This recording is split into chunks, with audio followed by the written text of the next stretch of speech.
good morning everyone. Thank you so much for coming, and I know that this inaugural Vietnam Fintech Summit means a lot to us and the community in Vietnam.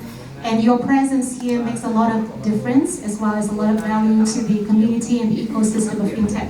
So on behalf of the organizing committee, I would like to thank you all for coming here, and we look forward to seeing you in 2025 as well. So today, to kickstart this panel, we have a dream panel of active community builders as well as association representatives and also innovators in the fintech landscape. And we do have a very international panel as well. So it's my honor today to represent the organizing committee of Vietnam Fintech Summit and also to moderate this panel.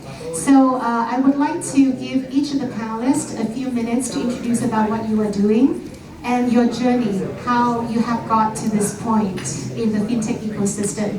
Can we start with Aries, our guest? Thank you so much, Nicole. Good morning, everyone. It's an honor also for us from the Indonesia Fintech Association. I'm Aries, the Executive Director of the Indonesia Fintech Association, or to be short, we call it AFTECH. AFTECH is the association comprising 320 fintech companies in Indonesia with 25 different business models. We started in 2016 as a community, mainly serve to function first as the policy advocacy vehicles for the fintech industry in Indonesia, and the second of all is for the platform to promote the fintech innovation and also financial literacy in Indonesia. Vâng, tức là mình giới thiệu về bản thân thì lúc nãy mọi người cũng nói rồi, tôi thì là những người làm về công nghệ cũng lâu rồi, tức là vừa rồi cũng được vinh danh người gọi là tiên phong trong đặt nền móng cho công nghệ thông tin Việt Nam 41 năm. Năm 1983 là trưởng phòng thảo trương của IBM Việt Nam, 41 năm tiếp cận với máy vi tính đầu tiên đi dạy về đốt 1.0 rồi với Chu cũng là đầu tiên Việt Nam, cũng là trên 40 năm đầu tiên với máy vi tính trước Việt Nam. Còn làm về công nghệ nhưng mà cũng làm về tài chính trong mười mấy năm, chủ tịch ngân hàng cho nên là cũng có những kinh nghiệm trong lĩnh vực về tài chính, đặc biệt là ứng dụng giữa cả cái công nghệ thông tin với lại tài chính để làm MBBank. Hiện nay là đảm nhận cái chức vụ là cố vấn trưởng cho cái cộng đồng Fintech, cũng làm chủ tịch cái câu lạc bộ Fintech, lãnh đạo các hiệp hội tin học Việt Nam và lãnh đạo của tin học Việt Nam, phần mềm Việt Nam, truyền thông số. Bây giờ về già rồi thì phải đi làm cố vấn là chính. Hôm nay rất là vui được chia sẻ với các bạn kinh nghiệm. Tôi cũng làm nhiều năm về MBBank, một trong những người không những là làm nhiều năm bây giờ vẫn làm. Bây giờ mọi người cũng có một cái tôi chia sẻ với các bạn trẻ, cái nữa là khi tôi nghỉ chủ tịch lên chủ tịch ngân hàng thì tôi không được làm cái gì ngoài chủ tịch ngân hàng. Vậy khi nghỉ chủ tịch ngân hàng thì mọi người hỏi tôi về làm gì, tôi bảo tôi về tôi start up. Đấy, làm lại từ đầu. Bây giờ thì đúng là cũng đang đầu tư làm lại từ đầu, và mong rằng các bạn trẻ cũng có một tinh thần khởi nghiệp như vậy. Thank you, Mr. Phong. So over to Quang. So good morning, everyone. My name is Quang. I was born in 1990. So currently I'm working in MBBank as the role of the branch director of MB Hải Phòng. So this is the city we have the Techfest this year. So just a little bit introduction about MB Group. We have 30 years working in the finance system in Vietnam, and we're proud to say that we are the market leader in terms of digitalization. So now we are serving more than 30 million customer individuals. So we are the bank with the largest data. So today we have a lot of time to talk about data, right? So that's the reason we really enjoy the topic about the fintech. And based on my experience, I have 10 years working in the finance industry in Vietnam. So I moved around, let's say, 7 positions from the north to the south, and I have just been here in Hải Phòng for 1.5 years. So today I hope that I can bring the unique views in terms of finance to the fintech, and also my experience about the demand of the market to the fintech community. So I hope we have the good discussion today. Thank you. Xin chào, tôi tên là Lý, Hàn Quốc. Hi, nice to meet you and thanks for having us today. So I'm Andrew from Credos partners. Actually, today here, I'm not talking about fintech. I'm talking about how to help poor people in Vietnam. And basically, they lack of money. So we have an international investor through consumer finance like FA credit and credit to help those the deprived people in Vietnam. The way is very looks complicated, very simple. Once those consumer finance they lend the money, they give it to collateral to investor, and investors, because of collateral, they can provide more capital to the economy of Vietnam. And this method is pretty popular globally. And say in China, for the last 10 years, the market grows more than 10 times. So I think it should be the game changer and trigger of the Vietnam economy. And then the complication is okay, if you have a collateral, what do you want? Firstly, you need to secure collateral. Second, you need to measure the collateral value. And actually those things are what Credos partners does. And okay, this is our company. So we are still a startup, 15 people, small team. But we went around all the investment banking to hedge fund, asset management in Hong Kong and Korea. IT, we know how bank works, and also we know how to multinational company, the American company, and also network. Yeah, I still have my house in Hong Kong. And probably I got 2 more in Ho Chi Minh, and also in Korea. And also we have a link to so many multinational banks and international company. So basically here we need 2 things. First is finance and it's technology. So in that sense, I'm actually linked to open finance later. So I hope to talk more. Thank you so much. Okay, thank you, distinguished panelists. My name is Nicole. I represent APAC DAO. So we run a blockchain and fintech community for over 3,000 companies in Southeast Asia. So it's my pleasure to moderate the panel today with a very stellar lineup of community builders, technology adopters, as well as the market leaders in Vietnam and other countries. So as you can see from the topic of the panel today, it's going to be about growth drivers of fintech in the region, as well as the role of open finance. And basically, I also share the same enthusiasm with Andrew that open finance is also one of the leading trends that's going to shape the fintech ecosystem in the region. So I would like to start the panel by the very first question about the growth drivers in your sector, in your country. I do understand that we have a very a very diverse panel with different veterans and different ecosystems here. So maybe we can start with Aries and Mr. Thắng first. Maybe if you can share a bit more about what's been happening in Indonesia, and if there's any relevance with Vietnam, and if there's anything that we can replicate in Vietnam, that would be much appreciated.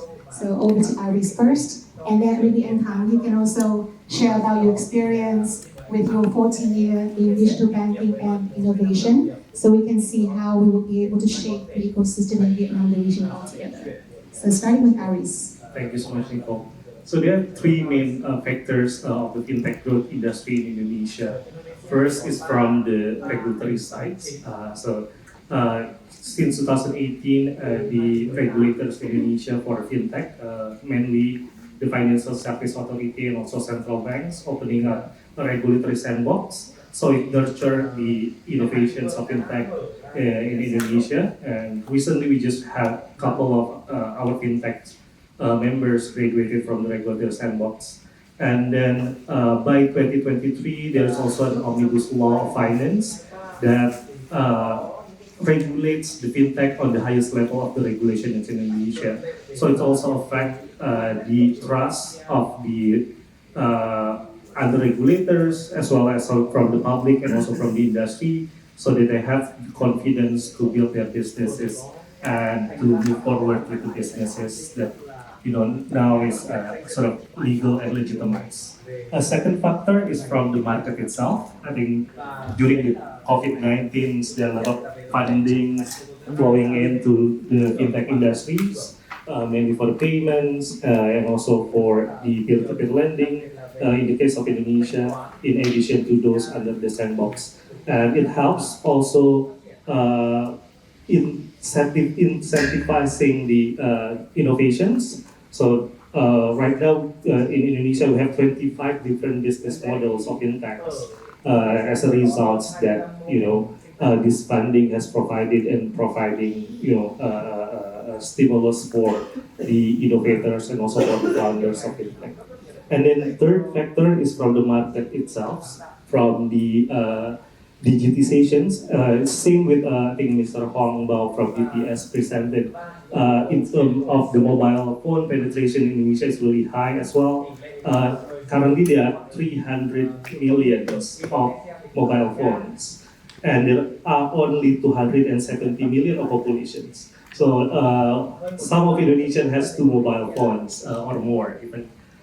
So that indicates the high penetrations of fintech as well, because then all of the or more of the services, most of the services of fintech is through mobile phone. So it helps between the regulatory sides, the market sides from the company or the innovators or the founders, and also that the market was ready with all the digitization that happens along this innovation from the market, and also the space that is provided by the regulators. I do think that there's a lot of, let's say, very valuable nuggets from what you shared in terms of consumer tech, in terms of mobile penetration, as well as in terms of regulatory sandbox, which I think is definitely some of the foundation, for the ecosystem to be more inclusive, as well as to be more engaged with the community. So I think Indonesia and Vietnam, we are 2 of the biggest, let's say, fintech ecosystems in the region. When we talk about Vietnam, we don't just talk about Vietnam, we're talking about the ASEAN region as well. And I think that basically, with a lot of the happenings in the Indonesian ecosystem, we can learn a lot about how to foster the ecosystem further. So now, maybe going to anh Thắng, Mr. Thắng, since you have been, you have experiences both at macro and micro management, of the financial ecosystem. I would like to ask you, about your, let's say, your perspective. What are some of the growth drivers for fintech in Vietnam from your experience so far, and what we should look forward to in the future in terms of the growth of the fintech ecosystem in Vietnam? Vâng, vừa rồi chúng ta cũng thấy rằng một đại diện của Indonesia đã nói về những cái động lực cũng như là những yếu tố mà để cho thúc đẩy cái fintech của Indonesia. Thì tôi thấy rằng là điều đầu tiên thì so sánh với thị trường thì chắc là Việt Nam chúng ta cũng có 100 triệu dân, trên 100 triệu là một cái thị trường cũng là lớn rồi. Với thứ hai nữa là đến hiện nay đấy chúng ta cũng đang có một cái ý chí chính trị rất là mạnh mẽ, tức là một cái kỷ nguyên vững mình. Đầu tiên là chúng ta được cái động lực hỗ trợ từ phía của chính quyền các cấp, là mong muốn là thúc đẩy chúng ta phát triển thật nhanh, đó là cái, và hy vọng là từ những các cái ý chí về mặt chính trị như vậy ấy, thì chắc chắn là tới đây ấy, là những cái hệ thống để mở cho chúng ta những cái hệ thống sandbox, cũng như là cái thị trường nó mở rộng cho cái ứng dụng của fintech, nó sẽ có một độ rất tốt. Và qua cái trình bày của ông Bảo vừa rồi thì chúng ta đã nhìn thấy rằng là Việt Nam chúng ta phát triển rất nhanh. Từ 2016 cho đến 2022 thì chúng ta tăng trưởng 7 lần. Và hiện tại là 150% thì chắc là một cái tỷ lệ rất là lớn. Thì cũng so sánh trong khu vực mà Indonesia với Việt Nam, chúng ta thấy rằng là Việt Nam là một thị trường mà cái nguồn lao động rất là trẻ. Mà trẻ thì cũng có cái sự năng động, cái khát vọng cống hiến. Và từ cái đội ngũ trẻ như vậy ấy, với cái động lực như vậy, cái khát vọng như vậy, và lại được cộng hưởng với lại những cái hợp tác với quốc tế nữa, thì tôi chắc chắn rằng là fintech Việt Nam sẽ phát triển rất nhanh trong nhiều lĩnh vực. Thì qua cái Covid vừa rồi thì chúng ta cũng thấy rằng là bây giờ chúng ta cũng đã tiếp cận được với khoảng độ hơn 30 triệu người là đã sử dụng thanh toán không dùng tiền mặt. Và tới đây thì sẽ sử dụng rất nhanh. Các hệ thống lĩnh vực chuyển đổi trong lĩnh vực fintech trong ngân hàng đối với Việt Nam là nhanh nhất. Rồi đến các lĩnh vực phục vụ cho các lĩnh vực khác như là thương mại, rồi về trong lĩnh vực về nguồn gốc xuất xứ vân vân.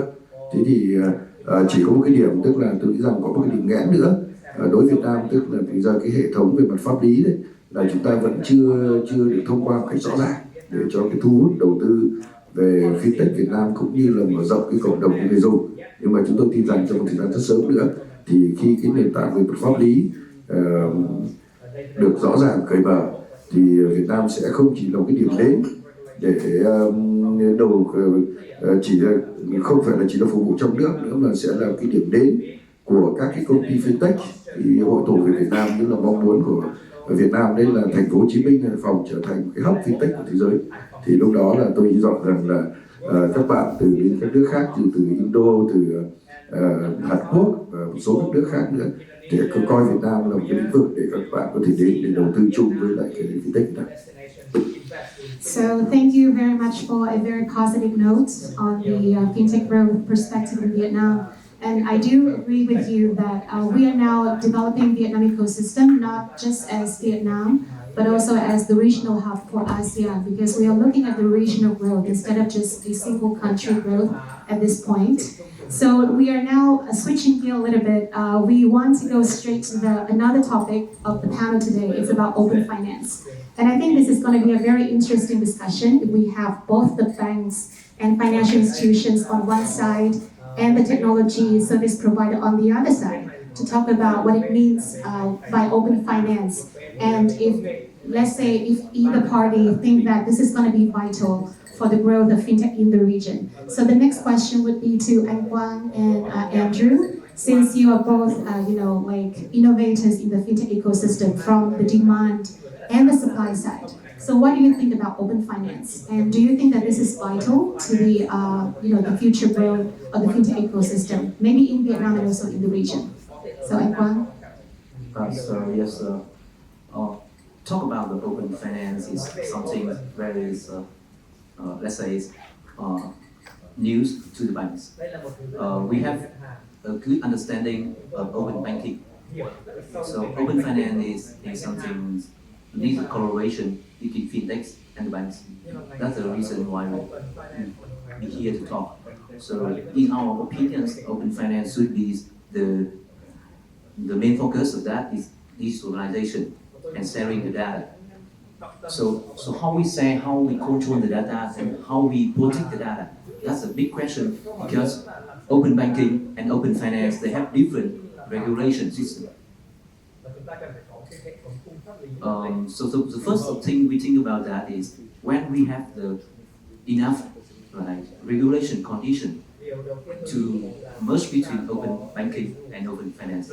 That's the thing that we need the government. We need the voice from the startup, the fintechs, and the support of the government today. Why we have the government here? They need to listen to act faster to create the good regulation for open finance. Because in Vietnam, you cannot do anything without, sorry to say that, but you have to obey the laws. That's the first one. Even you are fintech or you do whatever. So that's the first considerations of MBs about the open finance. The second thing is about the demand of the market. We have to say that our customer, they have, let's say, less than 10 years of understanding about digitalization. In the rural area right now, as a presentation before, 70% of transaction is still cash. So we still have education for the customer about the importance of sharing data. Make the future about sharing data. Because now all the information is featuring us about fraudulent. This is not the rise about open finance. Open finance makes the security for the customer be better. So the second is education for the market. So we need communication. We still need the government with the very good communication system. So the second thing. And the last one is a collaboration between the banks and the fintech. As I said before, MBBank Vina, we have 31 million customers. They're using our app MBBank. So if we have the good collaboration with the fintech, we can use that data with more value. And we can add more value to our customer. So sharing is very important for open finance. And in terms of sharing, we believe that we have the solution to reduce the effect of the, let's say, the laws. We have because we also a startup. Inside MB, we have 2,000 IT technicians working every day. So we have to have the sandbox. We have to sandbox to collaborate with fintech. So we really want to have partnership and collaboration with the AFTECH in Vietnam in the international market to test and to have the chance to begin with open finance. So we have three ideas about that. Thank you. Thank you, Mr. Quang. I fully agree with your idea on the freedom administration because I spent 15 years also in bank. So I would like to talk about three things. First is the potential open finance, not just the sharing customer data, but data sharing between banks. And second thing is local banks and fintech. The last thing is the support from government, like Setiadi. So first, I will talk about data sharing, but what about between banks? Say in Korea, every year 6,000 billion of bond trading. Setiadi's messenger. As a handle, chop, scan, send. 6,000 billion, all manual. And there are a lot of fraud, a lot of accident. I think Mr. Wang, how many stamps do you do every day? How many signs? I take updates in my branch every day, at least 100 every day. Even we are the market leader in digital transformation. That's the reality. When I was in Hong Kong, Hong Kong's communication market 1,000 billion, still we use PDF, and there's someone typing this. That's happening. So here in Korea, we use blockchain for data sharing, and not just sharing, also the digitization of the workflow. One guy's input here, and all data seamless flow. So we are trying to do that. Actually, because of that, we got recognition by Korea Financial Supervisory Commission. So I would like to ask your attention about the interbank market, much larger size, but indeed more inefficient. I would like to admit that. The second thing is the different rural banks. As Mr. Fong mentioned, when I was in bank, we are big, we are huge, but we got a lot of accountability. That's why there's innovation, but he cannot take a risk. Otherwise, his branches are all on the risk. But we are fintech, we are rabbit, they are elephant. So maybe we can do it much faster, much easier. Once you prove it, we can bring to any bank and they can adopt it. So I think so that's this kind of role. We have different role, different expectation. Yeah, so we need to be clear on that. The last thing is a kind of successful case in Korea. Again, the Korea Financial Supervisory Commission is there as rigorous as State Bank of Vietnam. And also we are Asian Bank more conservative. For example, they allow us for banks to use our system to their fundamental business. So one of our clients, their asset under custody is about $5 billion US. Now they're using our system, they execute it, and they got digital signature between banks and also money transfer. So usually used to be impossible, but now we have been doing it. So in Korea, we also very sandbox very popular. And actually, Sajin, are you there, Mr. Kim? Yeah, maybe can you stand up, please? So actually, he's from the Financial Center of Korea. He has been doing the moderator for sandbox. So later, someone had interest in sandbox in Korea, maybe you can ask him. Yeah, he's a nice guy. Okay, thank you. Okay, thank you very much, Andrew. I think so definitely, I do agree with you that when we mentioned about digitization, different parties have different expectations, and different parties have different risk tolerance as well. So how we can kind of harmonize, how we can come together in an ecosystem where we can share the risk as well as to drive the innovation forward, especially between fintech startups and fintech and banks and financial institutions. I think that's definitely very important, and that would underline the next growth driver. Not just for Vietnam, but of course Korea, Indonesia as well. So I think our time is running out. Like we have already discussed about open finance, about the growth drivers in each of the markets. And now I would like to ask each of you to be very brief and very concise with a couple of points of some of the advice that you can give to the startups when they enter your market in the fintech ecosystem.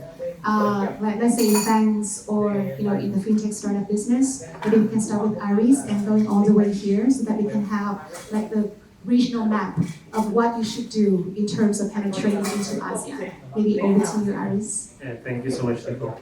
I think first of all, when you especially to enter the Indonesian markets to find local partners, it's either other companies or an associations, because I think localization is important. Fintech digitization is always sort of like concise and also it's an innovation that applies to global standards, but at the same time, to approach the market, it still requires sort of like a personal or local touch. And second of all, I think to understand the regulations.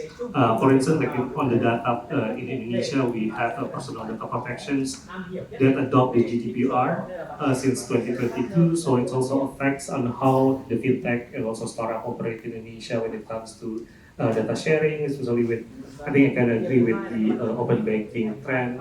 Back in 2016, when fintech started in Indonesia, we are perceived as the competitors, but now I think with the banks, we are perceived as collaborators. Vâng, tôi thì chỉ muốn nói với các bạn trẻ ba từ thôi.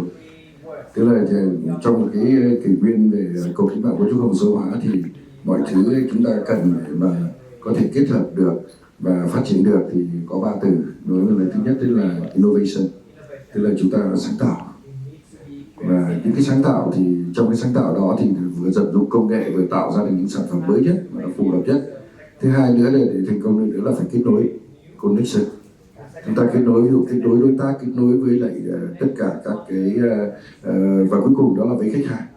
Và thứ ba nữa một cái đảm bảo thành công bền vững đó là sharing, tức là chia sẻ, tạo ra một hệ sinh thái để chúng ta cùng chia sẻ. Hôm nay chúng ta ngồi đây là chúng ta chia sẻ kinh nghiệm này, chia sẻ kiến thức này, chia sẻ về công vụ, rồi đến chia sẻ quyền lực và cái quan trọng nhất là chia sẻ về những cái gì quyền lợi. Thì khuyên các bạn trẻ là sử dụng ba cái từ đó Việt Nam, tức là sáng tạo, kết nối và chia sẻ. Tiếng Anh là innovation, connection and sharing. Thứ nhất là em đi không có khả năng đưa ra lời khuyên cho các bạn fintech, bởi vì thực sự lĩnh vực các bạn là một lĩnh vực mà chúng tôi vô cùng khao khát được trải nghiệm, nhưng mà chúng tôi không có đủ khả năng và năng lực để và cũng như sự quyết tâm lớn như các bạn fintech, nên mới được đưa lời khuyên cho các startup fintech là một điều mà chúng tôi không tự tin. Tuy nhiên thì dưới góc nhìn của một tổ chức tài chính thì cái gốc rễ của việc để tạo ra sản phẩm với chúng tôi đó là giải quyết được cái pain points của khách hàng. Cái pain points, và nếu sản phẩm của chúng ta đưa ra mà nó không giải quyết được bất cứ cái pain points nào thì chung quy là fintech hay là startup hay là cá voi cá mập đều thất bại. Thì em đi đến đây chúng tôi chia sẻ cái pain point của chúng tôi, và chúng tôi hy vọng là như chú Thắng vừa chia sẻ là cái pain point đó cần các bạn hỗ trợ chúng tôi giải quyết. Chúng tôi có rất nhiều cái pain points của một tổ chức tài chính lớn, ví dụ như câu chuyện gia tăng trải nghiệm khách hàng, ví dụ như các cái sản phẩm dịch vụ fintech mà đội ngũ IT này chúng tôi không thể nào đủ sự sáng tạo để tạo ra, thì chúng tôi luôn cần cái sự hỗ trợ của các doanh nghiệp fintech, và chúng tôi đã khá thành công trong việc là tạo ra một số sản phẩm rất mới, giải quyết được những cái pain point khách hàng một cách triệt để từ sự kết hợp với fintech là điều nhất. Điều thứ hai là trong quan điểm kinh doanh thì là chúng ta phải tồn tại được thì chúng ta mới phát triển được. Thì cái việc điều hành tài chính là một việc mà các doanh nghiệp fintech Việt Nam cần đặt lên hàng đầu, bởi vì là tài chính nó sẽ quyết định con đường đi của doanh nghiệp. Chúng ta không thể invest mà chúng ta không có một cái tài chính đủ short term, long term và dài hạn. Thì MB cũng là một ngân hàng cởi mở trong việc là tài trợ vốn cho fintech. Thì chúng tôi có cơ chế sandbox và chúng tôi cũng đã đầu tư vào các doanh nghiệp fintech có thành công và thất bại. Thì thành công thất bại của fintech nó là hai mặt. Thì điều thứ hai là mong muốn các bạn hãy thực sự quan tâm đến điều hành tài chính của doanh nghiệp fintech. Và việc này thì các bạn có thể đồng hành cùng các ngân hàng, những nhà làm tài chính chuyên nghiệp. Chúng tôi có các nền tảng cấp vốn tín chấp với giá trị tôi nghĩ là phù hợp.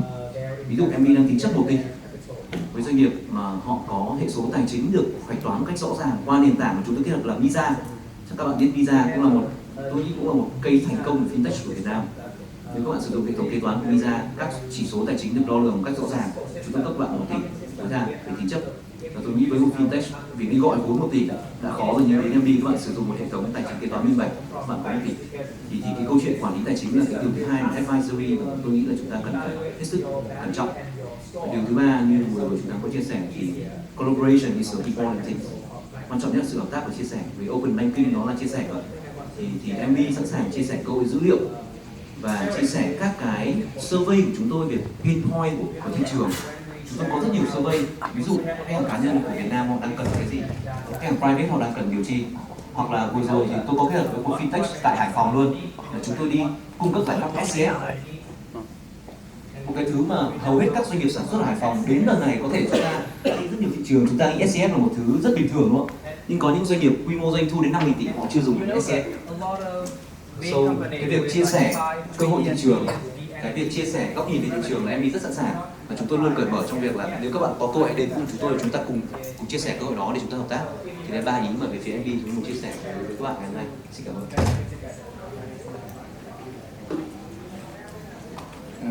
Thank you. I would like to emphasize two things. First thing is encouraging bankers to do fintech, and second, your motivation is not making money; it's for the people of your home country. So, as a banker, we know what are our pain point, where we are inefficient, where some simple things you can use in your mobile phone, but still you cannot use your own work. That's why you and your colleagues you work from 8 o'clock to 12 o'clock, not PM, AM, 12 AM. But now you know where to start, you know where to develop, but just a little bit addition of the technology, it can change the whole banking industry. And people think, okay, you're very greedy, you're a banker, but actually it's not just for you. As I mentioned earlier, it's the people of your home country. Anyway, we are the privilege to have such a conversation in a nice hotel with good food. But still, on our way, to hotel, so there were so many people on the street, they're struggling every day. So have them invest more wisely, and have them get triple capital. I think that is our responsibility, and that's the fundamental of fintech. What we can do for this industry, but at the end, banking service industry, serves some of your own people.